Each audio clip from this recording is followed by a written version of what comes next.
Le Pan. Il va sûrement se marier aujourd'hui. Ça devait être pour hier. En habit de gala, il était prêt. Il n'attendait que sa fiancée. Elle n'est pas venue. Elle ne peut tarder. Glorieux, il se promène avec une allure de prince indien et porte sur lui les riches présents d'usage. L'amour avive l'éclat de ses couleurs et son aigrette tremble comme une lyre. La fiancée n'arrive pas. Il monte au haut du toit et regarde du côté du soleil. Il jette son cri diabolique. « Léon! Léon !» C'est ainsi qu'il appelle sa fiancée.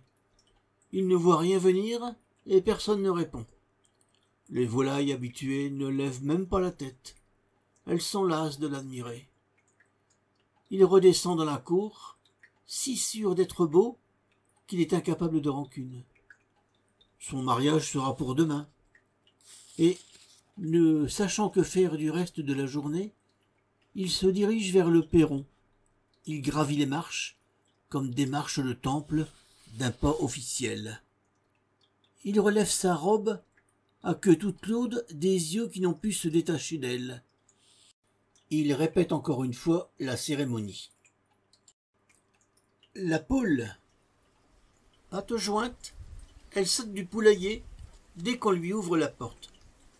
C'est une poule commune, modestement parée, et qui ne pond jamais des œufs d'or. Éblouie de lumière, elle fait quelques pas indécises dans la cour.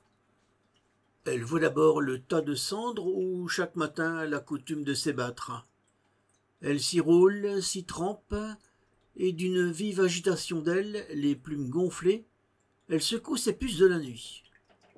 Puis, elle va boire au plat creux que la dernière averse a rempli. Elle ne boit que de l'eau.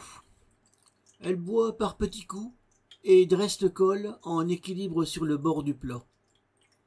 Ensuite, elle cherche sa nourriture éparse. Les fines herbes sont à elle, et les insectes et les graines perdues.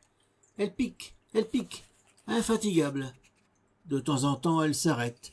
Droite, sous son bonnet phrygien, l'œil vif, le jabot avantageux, elle écoute de l'une et de l'autre oreille. Et sûre qu'il n'y a rien de neuf, elle se remet en quête. Elle lève haut ses pattes raides, comme ceux qui ont la goutte. Elle écarte les doigts et les pose avec précaution, sans bruit. On dirait qu'elle marche pieds nus.